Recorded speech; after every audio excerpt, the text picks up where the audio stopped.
નમસ્કાર. ઓમ વિદ્યાલયમાં આપનું હાર્દિક સ્વાગત છે. બાળકોમાં વાંચનનો શોખ જાગૃત થાય તે માટે ઓમ વિદ્યાલય હર હંમેશ પ્રયત્નશીલ છે. વિદ્યાર્થીઓ પુસ્તક વાંચતા થાય. સારું વાંચન એ મનનો ખોરાક છે એવું કહેવામાં આવેલું છે. તો આજે આપણે પુસ્તક પરિચયમાં પ્રથમ પુસ્તક લઈએ 101 સદાબહાર વાર્તા દીપ ત્રિવેદી.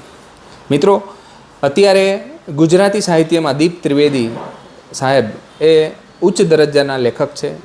તેની જે લેખન શૈલી છે એ વાંચન પ્રિય છે અને બાળકોને વાંચવી ગમે એવી છે. આ પુસ્તક એવું છે કે 101 વાર્તા આપેલી છે. પુસ્તકમાં જો જોઈએ તો વિષયો છે એ વિદ્યાર્થીઓમાં ગુણ ડેવલપ થાય એવા છે.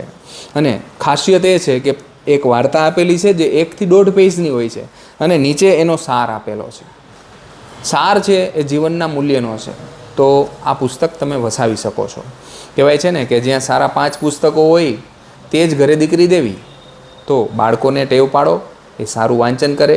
રાતનો સમય એવો હોય છે કે રાતના સૂતા પહેલાં મોબાઈલ જનરલી બધા યુઝ કરતા હોય. એની બદલે આપણા ઘરમાં એવી ટેવ પાડીએ કે બાળકો અને મોટેરાઓ સૌ કોઈ એક પુસ્તક હાથમાં રાખે, 10 મિનિટ પુસ્તક વાંચી અને જો સારા વિચાર સાથે જો આપણે પથારીવશ થશું તો ખરેખર એ આપણા માટે ખૂબ ઉપયોગી થશે અને બાળકો માટે તો એટલું બધું ઉપયોગી થશે જેની તમે કલ્પના પણ ન કરી શકો. તો આશા રાખું છું કે પુસ્તક પરિચયમાં પ્રથમ પુસ્તક છે આપણું 101 સદાબહાર વાર્તા દીપ ત્રિવેદી એ સૌને ગમશે.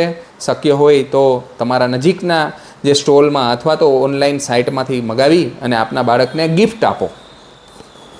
નમસ્કાર.